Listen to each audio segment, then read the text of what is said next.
America చదువులు ఇకపై waste అనుకోవచ్చా? అక్కడ చదవడం జాబ్స్ కొట్టడం దాదాపు అసాధ్యమా అంటే ప్రస్తుత పరిస్థితులు అవునని అనిపిస్తున్నాయి. కొత్తగా భారతీయులు ఎవ్వరూ రాకుండా చూడడం, ఉన్న వాళ్ళని కూడా వెళ్ళగొట్టడమే Trump target. H1B visa fees $1,00,000 పెంచడం వెనుక భారీ కుట్ర దాగి ఉంది. కొత్తగా విదేశీ ఉద్యోగులు తీసుకోకుండా స్కెచ్ వేశారు. అమెరికా కంపెనీ విదేశీ ఉద్యోగులు తీసుకోవాలంటే ఉన్న ఫలంగా 88 లక్షలు ప్రభుత్వానికి చెల్లించాలి. గతంలో ఇది కేవలం 2 నుంచి 5 లక్షల మార్కు మాత్రమే ఉండేది. ఏ కంపెనీ కూడా 88 లక్షలు చెల్లించే సాహసం చేయదు. ఫలితంగా భారతీయులకు ఉద్యోగాలు రావు. ఇక యుఎస్లో చదివే మన స్టూడెంట్స్ కూడా ఇక కష్టకాలమే. చదువు తర్వాత H1B వీసా పొందడం అసాధ్యం. మెల్లగా అందరినీ వెనక్కి పంపేలా ట్రంప్ కుట్ర చేస్తున్నాడు. ప్రమాదంలో 5 లక్షల మంది విద్యార్థుల భవితవ్యం ఆధారపడింది. ముఖ్యంగా అమెరికాలో చదువుకోవాలని విద్యార్థులకు ఇటీవల కఠినమైన నిబంధనలు, వీసా నిరాకరణలు, అలాగే వర్క్ పర్మిట్ అవకాశాలు తగ్గిపోవడం వంటి కారణాలతో కొన్ని అడ్డంకులు ఏర్పడ్డాయి. ఇక అమెరికాలో చదువు పూర్తి చేసిన తర్వాత పనిచేసే వీలు కల్పించే OPT ప్రోగ్రాం రద్దు చేయాలని ప్రతిపాదనలు, అలాగే కొన్ని విద్యార్థుల వీసాలను రద్దు చేయడం వంటి చర్యలు భారతీయులతో సహా అనేక మంది అంతర్జాతీయ విద్యార్థులకు ఆందోళన కలిగిస్తున్నాయి. ఈ పరిణామాలు అమెరికాలో చదువుకోవాలనే ప్లానింగ్స్ అన్నిటి కూడా ఒక రకంగా ఎఫెక్ట్ చేస్తున్నాయి. సో అమెరికా చదువుల పరిస్థితుల్లో అనేక మార్పులు వస్తున్నాయి. కఠినమైన వీసా నిబంధనలు ఇందులో మొదటిగా చెప్పుకోవాల్సింది. అమెరికా అధికారులు విదేశీ విద్యార్థుల వీసాలపై కఠిన నిబంధనలు విధించాలని ప్రతిపాదిస్తున్నారు. దీంతో విదేశీ విద్యార్థుల నెత్తిన మరొక పిడుగు పడింది. అందులో మరీ ముఖ్యంగా H1B వీసా వ్యవహారం. తాజాగా H1B వీసా వ్యవహారాన్ని చూస్తే కనుక దాని ఫీజుని అమాంతం $1,00,000 పెంచారు. ఒక్కసారి ఆలోచించండి, $1,500 నుంచి $1,00,000 పెంచారంటే ఎంత భారీ మొత్తమో చూసుకోండి. కనీసం 2 నుంచి 3 లేదా 4-5 లక్షలు ఉన్న ఫీజుని ఏకంగా 88 లక్షలకు చేశారంటే ఎంత దారుణం ఒకసారి ఆలోచించండి. ఒకవేళ ఆ H1B వీసా కూడా ఎవరికి వస్తుంది? హైలీ టాలెంటెడ్, అలాగే ఆల్రెడీ మంచి వర్క్ ఎక్స్పీరియన్స్ ఉన్న టెకీస్ని మాత్రమే ఇక్కడ నుంచి కంపెనీలు తీసుకోబోతున్నాయి. ఎందుకంటే ఇప్పటి వరకు చదివి ఇప్పటి వరకు అక్కడ నుంచి చదువు పూర్తయిన తర్వాత ఎంఎస్కో ఏదో ఎంటెక్కో చదివి ఆ తర్వాత OPT అని ఉంటుంది, ఆప్షనల్ ప్రాక్టికల్ ట్రైనింగ్. సో ఆ OPTలో స్టెమ్ అంటారు, సైన్స్, టెక్నాలజీ, ఇంజనీరింగ్ ఇట్లాంటి విద్యార్థులంతా కూడా ఆ స్టెమ్లో రకరకాలుగా ఆపర్చునిటీస్ వచ్చేవి. సో తొలుత 12 నెలలు, తర్వాత మరొక 24 నెలలు పొడిగింపు, ఇట్లా మొత్తం 3 సంవత్సరాలు ఏదో ఒక పార్ట్ టైం జాబ్ చేసుకుంటూ వీళ్ళంతా కూడా ఆ స్టెమ్లో పార్ట్ టైం జాబ్ చేసుకుంటూ కనీసం ఖర్చుల మందమైన సంపాదించుకునేవారు, ఖర్చులకి ఇబ్బంది లేకుండా గడిపే పరిస్థితి. మరి ఇప్పుడు ఆ OPT కూడా రద్దు చేసే ప్రతిపాదనలు ఉన్నాయి. అదే కనుక జరిగితే ఇక నుంచి అప్పులు చేసి తిప్పలు పడాల్సిన అవసరం ఖచ్చితంగా వస్తుంది. సో అమెరికాకు వెళ్ళాలంటే సగటు భారతీయుడు, మరీ ముఖ్యంగా నేను మన తెలుగు వాళ్ళ గురించి చెప్తాను, సగటు తెలుగు స్టూడెంట్ అమెరికా వెళ్ళాలని సరే డబ్బున్నోళ్ళ సంగతి పక్కన పెడదాం. ఇక్కడ కాసేపు ఎంత డబ్బున్నోళ్ళైనా అబోవ్ అప్పర్ మిడిల్ క్లాస్ అయినా లేదంటే మిడిల్ క్లాస్ సంబంధించిన వర్గాలైనా మనం ఇక్కడ గమనిస్తే కనుక ఖచ్చితంగా బ్యాంక్ లోన్ తీసుకుంటారు. సో బ్యాంక్ లోన్ తీసుకున్నప్పుడు ఆ బ్యాంక్ లోన్ను చెల్లించడానికి ఈ చదువు అయిపోయిన తర్వాత MSc MTech అయిన తర్వాత ఖచ్చితంగా OPT చేస్తారు. OPT చేసిన తర్వాత ఆ 3 సంవత్సరాలు ఎలాగోలా గడుపుతారు, ఏదో ఒక జాబ్. నిజంగా వీళ్ళు చదివిన చదువుకు రిలవెంట్గా దాని తగ్గ అవకాశాలు ఉంటాయి అక్కడ అంటే అది కూడా చెప్పలేం. ఏదో ఒకటి H1B వీసా ఆ 3 సంవత్సరాల్లో H1B వీసాకు అర్హత పొందాలంటే OPT చేయాలి. తర్వాత ఏదో లాటరీ సిస్టమ్ ఉండేది, అయిపోయింది. ఇప్పుడు ఆ సిస్టమ్ లేదు, పోయింది, గోవిందా. ఇక లాటరీ లేదు, $1,500 లేదు, ఇప్పుడు ఏకంగా $1,00,000, ఏకంగా 88 లక్షలు. ఈ 88 లక్షలు కూడా నీకు చెల్లించాలంటే కంపెనీ ఎందుకు చెల్లిస్తుంది? నువ్వు ఎంతో హైలీ టాలెంటెడ్ అయితే చెల్లిస్తుంది. సో ఈ OPTని కూడా దుర్వినియోగం చేస్తున్నారనే విమర్శలు ఉన్నాయి. సో ఈ రకంగా భారతీయులకు సంబంధించినటువంటి విద్యార్థుల భవితవ్యం పూర్తిగా ప్రశ్నార్థకంలో పడ్డ పరిస్థితి ఒకప్పట్లాగా లేదు. ముఖ్యంగా H1B వీసాల విషయంలో ఇప్పుడు ఖచ్చితంగా చాలా కఠినంగా వ్యవహరిస్తున్న పరిస్థితి. ఈ వీసాల రద్దుకు సంబంధించి దాదాపు ఇప్పటికే 6,000 మంది అంతర్జాతీయ విద్యార్థుల వీసాలను అమెరికా విదేశాంగ శాఖ రద్దు చేసింది. ఇక డొనాల్డ్ ట్రంప్ అధికారంలోకి వచ్చిన తర్వాత విద్యార్థుల వీసాల చుట్టూ ఒక అన్సర్టనిటీ, వేలాది మంది భారతీయ విద్యార్థుల కళలు చెదిరిపోతున్నాయి. కొన్ని కోర్సులను పూర్తి చేసి సమయం పనిచేయడానికి వీలుగా రూపొందిస్తున్నారని, ఇది వర్క్ వీసా మాస్కులా పనిచేస్తుందని అమెరికా అధికారులు భావిస్తున్నారు. ఇది విద్యార్థులను పూర్తి సమయం నుంచి పనిచేయడానికి అనుమతించకుండా నిరోధిస్తుంది. ఇక ఈ నేపథ్యంలోనే చాలామంది విద్యార్థులకు ఇప్పుడు ఇది ఆందోళన కలిగించే అంశం, అమెరికాలో చదువుకోవాలనుకో వారికి. ఒక రకంగా డొనాల్డ్ ట్రంప్ తీసుకున్న నిర్ణయం కూడా మేక్ అమెరికా అగైన్ ఫస్ట్ అనేది వాళ్ళ ఆప్షన్. వాస్తవానికి గూగుల్, మెటా లేదా అమెజాన్ ఇలాంటి కొన్ని కంపెనీలు, ఇంకా పేరు చెప్పని ఇష్టపడిన కంపెనీలు చాలా ఉన్నాయి. వాళ్ళ సర్వే ప్రకారం ఓ కంపెనీకి ఫర్ ఎగ్జాంపుల్ 25,000 H1B వీసాలు ఇస్తే ఆ కంపెనీ ఆ 25,000లో విదేశీయులు తీసుకొచ్చుకున్నారు. అగ్వలో, మన భాషలో చెప్పాలంటే అగ్వ అంటాం కదా, తక్కువ రేట్లో అనమాట. సో ఇండియా, చైనా, ఫిలిప్పైన్స్ ఇట్లాంటి దేశాలను తీసుకొచ్చి వాడి సొంత అమెరికన్లని 27,000 మందిని పీకేశాడు ఉద్యోగాల నుంచి. ఇది ట్రంప్ కోపం తెప్పిస్తుంది. ఇలా ఒక కంపెనీకి 27,000, ఒక కంపెనీకి 6,000, ఒక కంపెనీకి 2,500 వీసాలు, ఒక కంపెనీకి 3,000 వీసాలు. ఈ వీసాలు ఇచ్చిన వాళ్ళంతా ఏం చేస్తున్నారు? H1B వీసాలు ఇచ్చిన వాళ్ళంతా ఆ పరిమితికి మించి, రేషియోకి మించి అమెరికన్లను జాబ్స్ నుంచి పీకేసి ఇంకెక్కడి నుంచో తెచ్చుకుంటున్నారు. చైనా నుంచి, ఇండియా నుంచి, ఫిలిప్పైన్స్ నుంచి, లేదా ఇండోనేషియా నుంచి, ఇట్లా రకరకాల కంబోడియా నుంచి తెచ్చుకుంటున్నారు, సౌత్ ఏషియా నుంచి. సో ఇది వాళ్ళకు బాగా కోపం తెప్పిస్తుంది. స్థానికులకు నిరుద్యోగం, ఉపాధి అవకాశాలు తగ్గుతున్నాయి. మరి ఇప్పుడు నిజంగానే మరి ఇలా చేసి మరి వాళ్ళని రిక్రూట్ చేసుకుంటారా? వాళ్ళ దగ్గర అంత స్కిల్స్ ఉన్నాయంటే ప్రస్తుతానికైతే లేవు. అలా కూడా ఇప్పుడు ఇబ్బంది పడతాయి కంపెనీలు. కానీ వాళ్ళు ఏం చెప్తున్నారు? వాళ్ళ యూనివర్సిటీలో ఆ స్కిల్డ్ పీపుల్ తయారు చేసి మనమే ఆ రకంగా వాళ్ళని రూపుదిద్దుకోవాలి, వాళ్ళని తయారు చేసుకోవాలని చెప్తుంది ట్రంప్ అడ్మినిస్ట్రేషన్. సరే, ఇది అలా పక్కన పెడదాం. ఇది H1B వీసా కథ. ఇక మనోళ్ళ సంగతి చెప్దాం. అప్పులు చేస్తారు, పోతారు, ఏదో ఒక పని చేయాలి. వాస్తవానికి చాలా ఇబ్బంది, నిజంగా సెక్యూరిటీ లేదు. నిన్న మొన్న చూస్తున్నాం, మొన్న ఒక అతన్ని చాలా దారుణంగా, కిరాతకంగా చంపారు. ఇవాళ కిరణ్ పటేల్ అనే ఒక ఆవిడని సూపర్ మార్ట్లో, తన సొంత డీడీ మార్ట్ అని ఉంటుంది, ఒక మార్ట్లో చంపేశారు. ఏం లేదు, ఇంకా వస్తారు, డైరెక్ట్ డబ్బులు అడుగుతారు, కనీసం హ్యాండ్స్ అప్ అని కూడా అన్నారు, కాల్చి పడేస్తారు నిర్దాక్షిణంగా. ఎలాంటి సెంటిమెంట్స్ ఉండవు. క్రైమ్ రేట్ అడ్డగోలుగా ఉంటుంది. పేరుకే అభివృద్ధి చెందిన దేశం, అగ్రరాజ్యం, కానీ అక్కడ ఉన్నటువంటి క్రైమ్ ఎక్కడ ఉండదు. గన్ కల్చర్, డబ్బులు ఆడతారు. మనోళ్ళు పెట్రోల్ బంకుల్లోనూ, మాల్స్లోనూ, లేకుంటే బేకరీల్లోనూ, సబ్వేలను అక్కడ ఇక్కడ పనిచేస్తుంటారు. అక్కడికి సరిగ్గా ఆ సమయంలో అక్కడికి వచ్చే దుండగులు, నల్లజాతీయులు, ఇంకా అమెరికన్స్ వీళ్ళంతా కూడా వస్తారు, డబ్బులు అడుగుతారు. ఇంకేకంగా పోనీ హ్యాండ్సప్ చేసి డబ్బులు ఇచ్చి ఆ దండం పెట్టినా వదలరు, వాళ్ళు కాల్ చేసి వెళ్ళిపోతారు. ఇది చాలా జరిగాయి మన ఇండియన్ స్టూడెంట్స్ విషయంలో. రేసిజం, జాతి వివక్ష, వర్ణ వివక్ష, ఈ కాల్చి చంపడాలు, సెక్యూరిటీ లేదు. అది అలా ఉంచుదాం. మనలో ఏం చేస్తారు? అక్కడికి వెళ్ళిన తర్వాత నానా తంటాలు పడతారు. కాస్ట్ ఆఫ్ లివింగ్ ఎక్కువ, రూములకు సంబంధించిన. సరే, ఇది కొత్త ఏం కాదు, ఇవన్నీ నేను చెప్పడం మీకు పెద్ద కొత్త ఏం కాదు, నేను చెప్పేది పెద్ద ఆశ్చర్యం కాదు.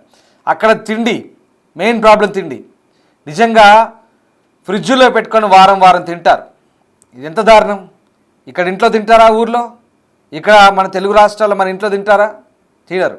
ఇక్కడ ఒక పని చేస్తారు, ఇక్కడ ఉన్న పుల్ల అక్కడ పెట్టరు. అంటే ఇది కొంతమందికి వర్తిస్తుంది, అందరిని అనట్లేదు. కొంతమంది అలాంటి వాళ్ళు కూడా ఉన్నారు. అక్కడికి పోయిన తర్వాత నానా చాకరీ చేయాల్సి వస్తుంది, మాల్స్లో పని చేయాల్సి వస్తుంది, బేకరీలో పని చేయాల్సి వస్తుంది, అవసరమైతే క్లీనింగ్ చేయాలి, వాషింగ్ చేయాలి, ఏదైనా చేయాలి. నేను ఇది ఎవరి మనోభావాలు కించపరిచే విషయం కాదు. అక్కడ చేస్తున్న పనులు, పెట్రోల్ బంకులు, ఇవన్నీ కూడా అందరికీ తెలిసింది, దాదాపుగా అందరికీ అనుభవిస్తున్న పరిస్థితి. ఎందుకు అంత కర్మేం పట్టింది మనకు? అంత కర్మేం పట్టింది మనకు? మన భారతీయులకు అంత అవసరమేమొచ్చింది? నిజంగా మీరు స్కిల్డ్ పర్సన్స్ అయితే, నిజంగా మీరంతా పరిజ్ఞానాన్ని సంపాదించుకుంటే, డబ్బులుంటే చదువుకొని రండి, చట్టబద్ధంగా చదువుకొని రండి, వచ్చి దేశానికి సేవ చేయండి. లేదా ఇక్కడే స్థిరపడండి, ఇక్కడే మంచి చదువులున్నాయి, ఉన్నత చదువులున్నాయి. ఆత్మనిర్భర్ పేరుతో మన ప్రభుత్వం కూడా అన్ని రకాల ఉద్యోగ ఉపాధి అవకాశాలు, విద్యను అందిస్తుంది, అన్ని రకాలుగా ఉంది, చేయూతనిస్తుంది. స్టార్టప్ కంపెనీలకు ఇవాళ అమెరికాలో గతి లేదు. ఇక స్టార్టప్ కంపెనీల పని ఖతం. ఎందుకంటే ఒక్కొక్కడికి $1,00,000 పెట్టి ఎవడు నిపుణులను తెచ్చుకోడు. స్టార్టప్ కంపెనీలు ఉన్న వాళ్ళతోనే, ఉన్న సోర్స్తోనే కింద మీద పడాలి, చాలా కష్టం. ఇది పరిస్థితి. సో ఇది ఇక నుంచి అమెరికాకు వెళ్ళాలనుకునే వారికి కలలు కాబోతున్నాయి. ప్రత్యామ్నాయ మార్గాలు వెతుక్కోవాలి. ఇక అమెరికాని మర్చిపోవాలి. ఆస్ట్రేలియా, యూరప్, రకరకాల దేశాలు ఉన్నాయి. మీకు అవకాశం ఉంటే అటు వెళ్ళండి. నేను ఎదురు మిమ్మల్ని డిసప్పాయింట్ చేయడానికి కాదు, నేను చెప్తున్నాను కూడా. వాస్తవానికి ఇప్పటికున్నటువంటి అప్డేట్స్ ప్రకారం, ఇప్పుడున్న పరిస్థితుల ప్రకారం నేను మీకు ఈ అంశాలు చెప్పే ప్రయత్నం చేస్తున్నాను. నిజంగా పూర్తిగా దారులు మూసుకుపోయాయంటే అలా అని కాదు నా అర్థం. ఉన్నాయి, దారులు తెరిచే ఉన్నాయి, కానీ చట్టబద్ధంగా అక్కడి నిబంధనలకు అనుగుణంగా చాలా కఠినమైన నిబంధనలు అమలు చేస్తున్నారు. అవన్నీ కూడా అధిగమిస్తూ ముందుకెళ్ళాలి. అది కూడా మీకు డబ్బు సరిపడా ఉండాలి.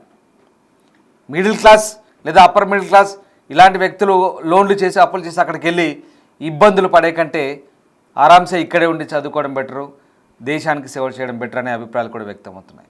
ఇవన్నీ కూడా కామన్ పీపుల్ నుంచి వచ్చే అభిప్రాయాలని మీకు అక్కడ రిఫ్లెక్ట్ అవుతున్న ఒపీనియన్స్ నేను మీకు చెప్పే ప్రయత్నం చేస్తాను. వాస్తవానికి జరుగుతున్న పరిస్థితి.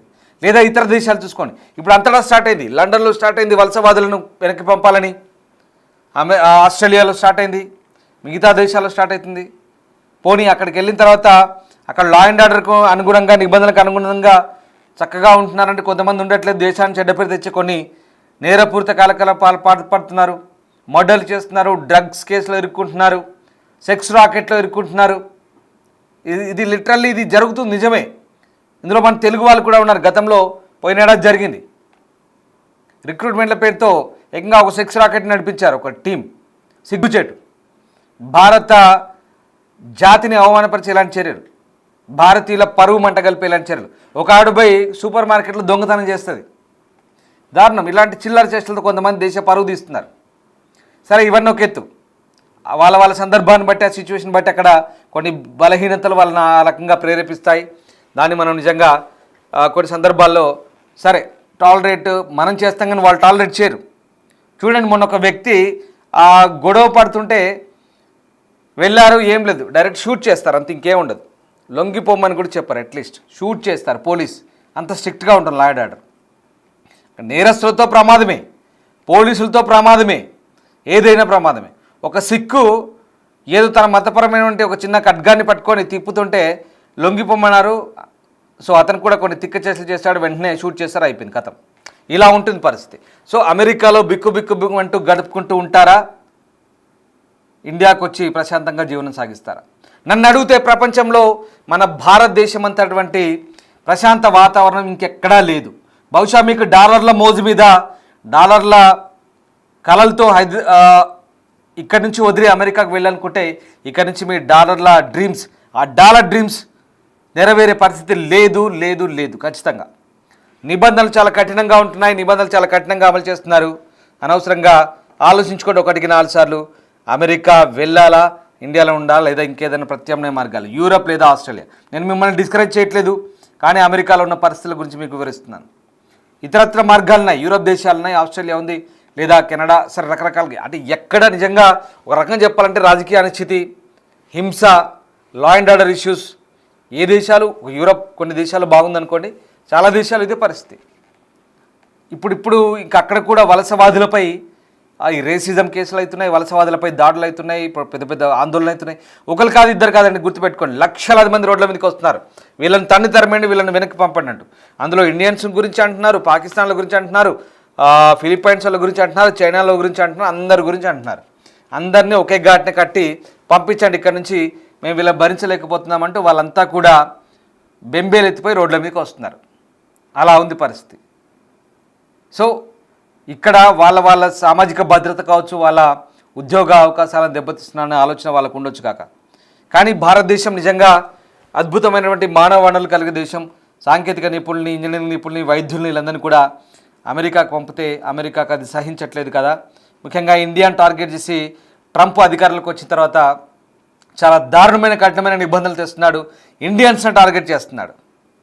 సో అందుకు ఇక మనం వాడి మీద ఏడవడం కంటే మన దారి మనం చూసుకోవడం బెటర్ కదా. వాడి దేశం వాడి ఇష్టం, వాడికి నచ్చిన ఆట ఆడతాడు. వాడు ఉండమంటే ఉండాలి, పొమ్మంటే పోవాలి, ముల్లే మూట సర్దుకొని. సో అది పరిస్థితి. కాబట్టి మనం అక్కడ ఛాలెంజ్ చేయాల్సిన పరిస్థితి లేదు. వాడేదో ఇలా చేస్తున్నాడు, అలా చేస్తున్నట్టు వాడి మీద ఏడవాల్సిన అవసరం లేదు, వాడిని బదనాం చేయాల్సిన అవసరం లేదు. వాడి దేశం ఫస్ట్ అంటున్నాడు, వాడి దేశం ముందు ఉండాలంటున్నాడు. అందుకు తగ్గట్టుగా వాడి ప్రణాళికలు ఉన్నాయి, వాడి ఆలోచనలు ఉన్నాయి. కొంతవరకు మనకు డ్యామేజ్ జరుగుతున్న పరిస్థితి వాస్తవమే. అయినప్పటికీ కూడా కొన్ని సవరిస్తున్నారు. ఇప్పటి వరకు ఉన్న వాళ్ళని ఏమని అంటున్నాడు, కొత్తగా వచ్చే వాళ్ళకి నిబంధనలు అంటున్నాడు. సో నేను చెప్తుందంతా కూడా కొత్తగా వెళ్ళే వాళ్ళ గురించే. ఇఫ్ మీరు కొత్తగా వెళ్ళాలనుకుంటే ఒక్కసారి ఆలోచించండి, 1కి 10 సార్లు ఆలోచించుకోండి.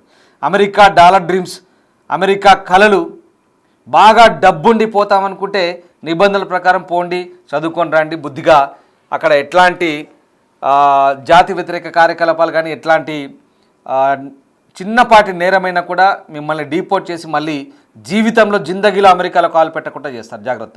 ఇలాంటి నిబంధనలు చాలా కఠినంగా ఉన్నాయి. సరే, ఇవన్నీ మనం తలుచుకుంటున్నాం, చెప్పుకుంటున్నాం. ఇవన్నీ కూడా ట్రంప్ ఉన్నన్ని రోజులైనా తర్వాత నిబంధనలు సడలిస్తారనేది టైం బాగుంటే నిజంగా మళ్ళీ ట్రంప్ అధికారం దిగితే అది తర్వాత విషయం, అప్పుడు తర్వాత మాట్లాడుకోవచ్చు. కానీ ఇప్పుడున్న పరిస్థితులు ఇవి చాలా దారుణంగా ఉంది. మెల్లమెల్లగా ట్రంప్ చేసిన కుట్రలు ఏంటంటే అందరినీ వెనక్కి పంపుతున్నారు. ఇది కుట్రే భారతీయుల మీద. మరీ ముఖ్యంగా H1B వీసా హోల్డర్స్ 75% ఇండియన్సే ఉంటారని ట్రంప్కు తెలుసు. అమెరికన్ కాంగ్రెస్ ఇంకా దీన్ని యాక్సెప్ట్ చేస్తున్నా లేదో తెలియదు. అప్పటికి న్యాయస్థానాల వైపు వెళ్లే చాలామంది ఛాలెంజ్ చేసే వాళ్ళు ఉన్నారు. కానీ అప్పటిదాకా ఏదేమైనా ట్రంప్ కాలికి పెడితే మెడకు పెడుతున్నాడు, మెడకు పెడితే కాలికి పెడుతున్నాడు. ఏకంగా కోర్టును ధిక్కరిస్తున్నాడు. సుప్రీంకోర్టు చెప్తుంది, ఇష్టం ఉన్నటువంటి అడ్డగోలుగా ఆర్థిక అధికారాలను అడ్డం పెట్టుకొని ఎందుకు ఇలా చేస్తున్నావు అంటే, లేదు ఇది కరెక్టే, లేదంటే దేశం నాశనం అయిపోతుంది, ఏం మాట్లాడుతున్నావు అంటే కోర్టునే సవాల్ చేస్తున్నాడు ట్రంప్. అది పరిస్థితి. సో ఆయన ఈగో హట్ అయింది. మనం నోబెల్ ప్రైజ్కు మన ప్రధాని ఆయన నామినేట్ చేయలేదు, ఆయనకు శాంతి బహుమతి కావాలంటే ఏకంగా రక్షణ శాఖని యుద్ధ శాఖగా మార్చిన ఆ వ్యక్తికి మన భారత్ లాంటి దేశాలు సరిగ్గా స్పందించకపోవడంతో ఆయన ఈగో హట్ అయింది. సో భారత్ ఎంత మంచిగా ఉందామని చూసినా, ఎంత మంచిగా ప్రయత్నం చేసినా మిత్రదేశం అని చెప్తూనే వెనకాల నుంచి గోతులు తోడుతున్నాడు, మనని వెనక్కి నెడుతున్నాడు. సో ఇది ట్రంప్ లక్షణం. పూర్తిగా వ్యక్తిగత అక్కస్తో భారత్పై, భారతీయులపై ట్రంప్ ప్రదర్శిస్తున్న తీరు ఇది. సో ఒక్కసారి ఆలోచించుకోండి. ఎదుటివాడు చెడ్డోడు కాబట్టి, ఎదుటివాడు దగ్గర మనం ఫ్లెక్సిబుల్గా లేం కాబట్టి మనమే జాగ్రత్తగా ఉంటే మంచిది. నేను ఎవరిని మళ్ళీ వ్యూవర్స్ అడ్వైస్ చెప్తున్నాను, ఇది డిస్కరేజ్ చేసేదానికి చేసే ఇన్ఫర్మేషన్ కాదు, లేదా మిమ్మల్ని నిరుత్సాహపరిచే అంశాలు కావు. ఖచ్చితంగా ఉన్న వాస్తవాలను మీకు చెప్పే ప్రయత్నం చేస్తున్నాం. జాగ్రత్తగా ఆలోచించుకోండి. ప్రశాంతంగా పరిగెత్తి పాలు తాగకంటే నిలబడి నీళ్ళు తాగిందుతామంటారు కదా. సో అది పరిస్థితి. Thank you.